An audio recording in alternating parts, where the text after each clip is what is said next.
convenez avec moi que notre système éducatif est tributaire d'un déficit en termes d'infrastructures, ce qui explique le pléthore dans les salles de classe et dans les amphithéâtres. Donc le Mali, depuis l'avènement de la transition, a fait le choix de diversifier ses partenaires et a exigé qu'on respecte ses choix de partenariat. Parce que désormais, l'action publique, l'action étatique est gouvernée par le principe sacro-saint de défense des intérêts du peuple malien et la prise en compte des intérêts du peuple malien dans toutes les actions.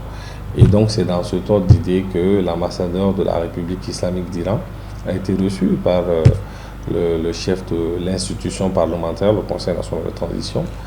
Et cette promesse d'offrir 2 facultés au Mali a été bien accueillie et va permettre de renforcer les capacités du système éducatif au niveau supérieur.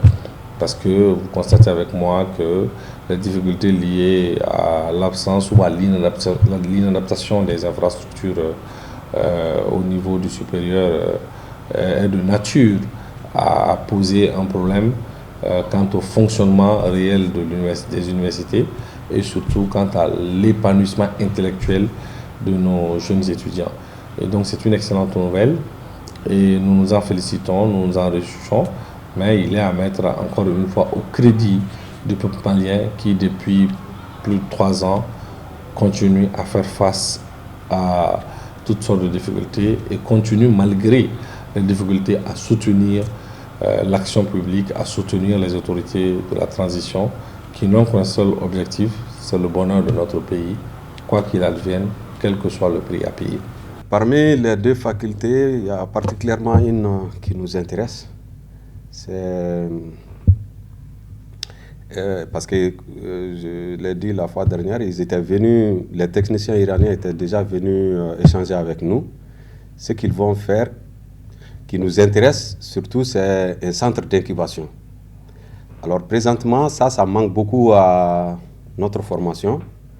Nos étudiants, ils ont quand même beaucoup de compétences parce qu'ils ont participé en Inde à un concours, ils ont eu des prix. Ils ont participé également au niveau des Chinois à un concours, ils ont eu des prix. Donc ça prouve qu'ils ont beaucoup de compétences. Mais il y a quand même un centre d'incubation qui nous manque pour qu'à notre niveau même, qu'ils puissent mettre en œuvre, déjà qu'ils voient le fruit de ce qu'ils ont appris. Avant d'aller monter des startups et autres, il y a beaucoup qui se débrouillent pas mal aussi à ce niveau-là, mais quand même, techniquement, ça nous manque.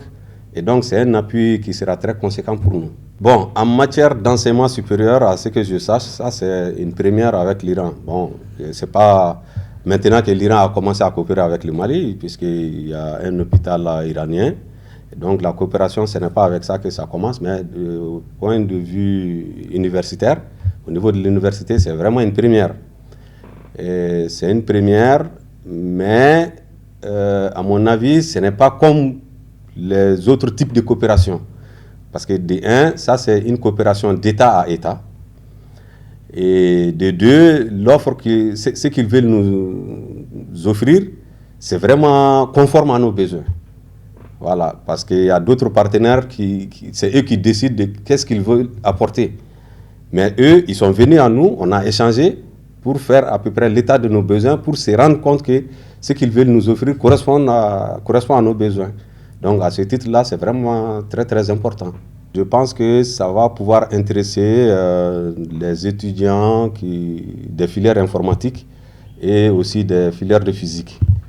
Bon, maintenant, en fonction des types de matériel qu'ils vont installer et de la capacité de ces matériels-là, ça pourra intéresser un grand nombre ou un nombre qu'on va essayer de trier à travers les résultats des uns et des autres. Mais pour le moment, on attend de voir ce qu'ils vont pouvoir faire d'abord.